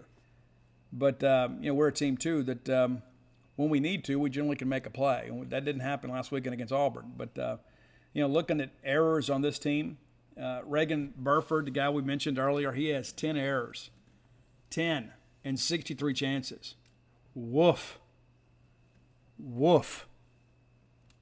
That is crazy. A guy that's hitting less than 200 in conference play, and he's leading the team in errors with 10.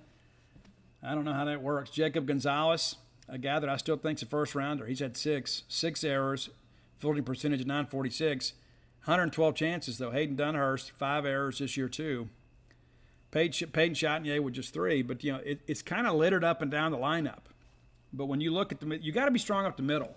When you don't have middle infielders that can consistently make plays for you, you generally give up more hits than you should. You can't turn double plays. Next thing you know, you're in trouble. That's kind of where we are. And that's why I look at this Ole Miss thing, too. It's like, I look up and down the order here. It's like you just keep looking for somebody to jump out and say, that guy's having a great year. And with the exception of Tim Elko, who could you say is really having a great year? Gonzalez having a good year, but Elko's having a great year. And the problem is when you don't have a strong supporting staff, people can get around you. People can get around you. There's no question about it. People will not give Tim Elko a meaty pitch when they know that number one, he could strike out, but number two, that there's not anybody really behind you to hurt you. But they can get streaky. I mean, they had the ball game against Alabama. They hit 6 home runs in the ball game and lost. And that's what happens. When you're not getting guys on base, you're not able to move runners, you give a bunch of solo home runs, you still win ball games. Solo home runs still count, but you'd like to have some guys on base that aren't able to do that. And so it struck out 16 times in the game against Central Florida. So, again, there is some swing and miss in this lineup. I don't think there's any question about it. But do I expect to win this series? Yes, I do. Do I think we sweep it? No, I don't. I hope we do, but I don't expect it. I do expect to win the series. I think the weight of the series and the weight of the season is probably a bit much for them. And again, I won't be surprised either way, but I will be disappointed if we don't win the series. I'm going to pick it 2-1. I think State takes the Sunday game and probably the Saturday game. And we'll see what happens. This is, again, kind of a free-swinging team. When you've got the juice and you're kind of frustrated, talking to people in college baseball circles, there is apparently, some guys at Ole Miss that have some draftitis. We have dealt with that too.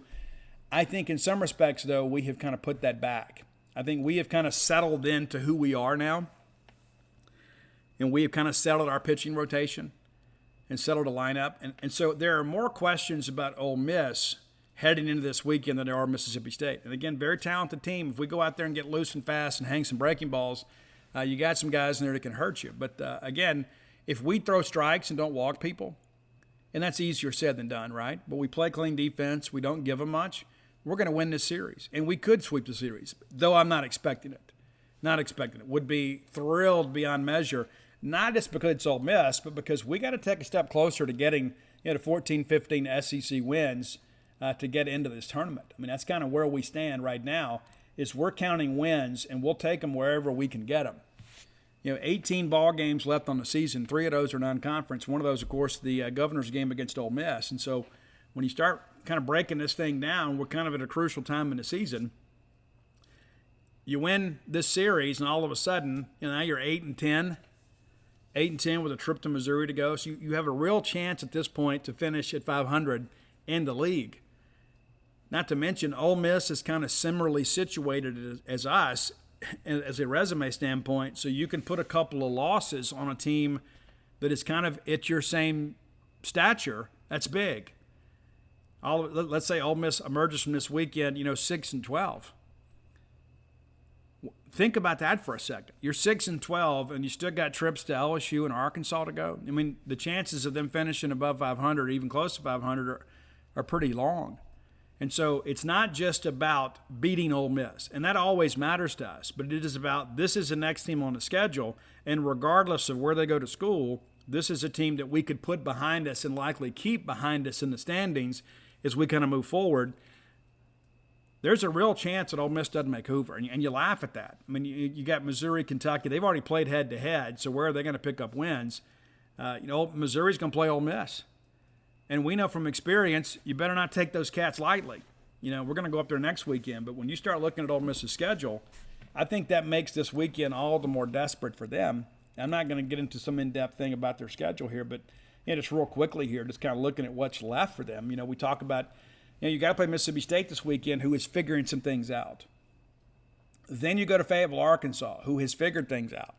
Then you host Missouri, who is basically similarly situated as you. Then you go to LSU, and then you host A&M to close it out. And A&M trying to get back to Hoover, really in a good spot right now. But, Schlossnagle and those guys aren't going to show them any respect. And so, you could conceivably look at this and say, you know what, they could lose every series the rest of the way. I would expect them to beat Missouri, especially playing at home. Toss-up games generally favor the home team. But I don't think anybody expects them to win a series at Arkansas or LSU. You lose this weekend, you think about that for a second. Let's say you get 3 splits out of that, right? Well, that makes you 3-6. Look at what you've got right now. You've already lost 10 games. So right there, no matter what happens in the other 2 series, you already have a losing record in the conference. So you got to sweep those other 2 series just to be 14-16 and to be in the conversation to make the NCAA tournament. That's how big this series is for both teams. It's not just about us. It's about them. We're both struggling, and we're both kind of similarly situated. We talk about our records are virtually identical. And so the winner of this series is going to feel a whole lot better about their prospects, and the loser of this series, might be ready to pack it in.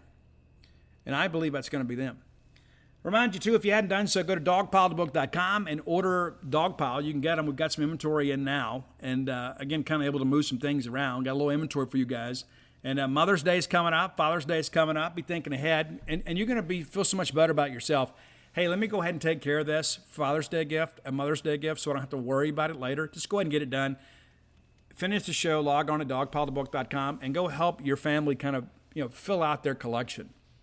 Maybe you got Flim Flam and Dogpile, but you don't have Alpha Dogs or Stark Villains. And if you're unfamiliar with Stark Villains and Alpha Dogs, and you should be, but if you're not, it is the story of the State-Ole Miss rivalry told from a Mississippi State perspective. In a couple of years, I'm going to come back and write the 3rd book. We'll have a trilogy of great moments in the rivalry between Mississippi State and Ole Miss from a state perspective. Like I interviewed Jackie Sherrill and Ron Polk and Jake Mangum and Mitch Moreland and Don Smith and Sleepy Robinson.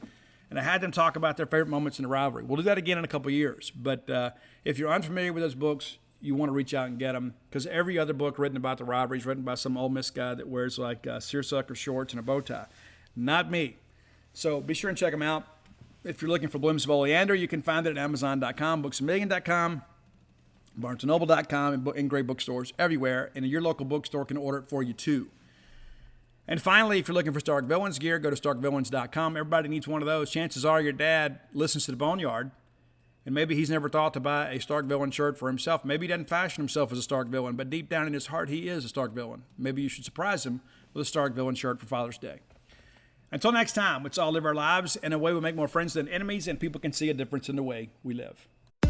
This week at Macy's, keep your spring refresh going strong with dresses starting at $69 and a free 7-piece skincare set with any Shiseido purchase of $85 or more. And jump right into delicious new recipes with 30% off 10-piece cookware sets from Le Creuset. Plus, Macy's Star Rewards members earn rewards on every purchase except gift cards, services, and fees. Sign up for free at Macys.com/Star Rewards. Savings off sale and clearance prices. Exclusions apply. Underdog Fantasy is the fastest growing fantasy app and easiest place to play fantasy sports. Just jump on UnderdogFantasy.com or download the app, draft your team, and that's it. And if drafts aren't your thing, they also have a pick'em game where you can win 20 times your money in a single night. Use promo code RADIO, and Underdog will double your first deposit when you sign up with up to $100 in bonus cash. Deposit $100, get $100 free. That's promo code RADIO. Terms and conditions apply.